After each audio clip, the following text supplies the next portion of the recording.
Alors aujourd'hui, j'ai l'intention de vous parler des pierres qui peuvent être utiles dans la période actuelle. Notre premier besoin, qui semble vraiment inhérent à la nature humaine, est un besoin de sécurité, de stabilité.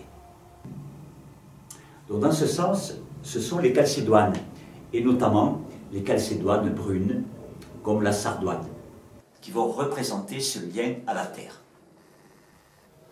Dans le cristal de roche, que l'on décrit souvent comme une pierre incontournable, nous relie à cette conscience source. Porter par exemple sur soi un cristal de roche, être en contact avec lui, c'est se relier à cette source. Alors voici 3 pierres qui vont nous aider par rapport à ce type d'émotion. La charoïte, et souvent, comme c'est une émotion qui vient de l'enfance, on va pouvoir l'accompagner du quartz rose, va être une pierre qui va nous aider à prendre de la distance par rapport à nos peurs, à ne pas être envahi par la peur, à pouvoir évacuer plus facilement la peur, à ne pas être possédé par elle. Alors il y a une pierre qui va être fondamentalement utile dans cette période.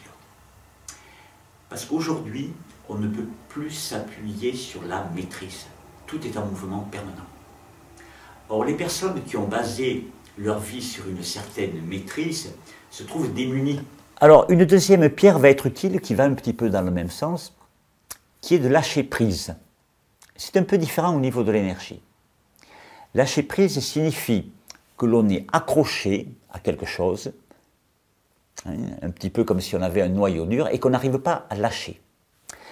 Donc, une pierre comme la séraphinite, dont la structure justement est de s'effriter, donc on pourrait dire les fibres qui la composent lâchent. Si vous regardez la structure, on dirait celle d'une plume. C'est extrêmement intéressant.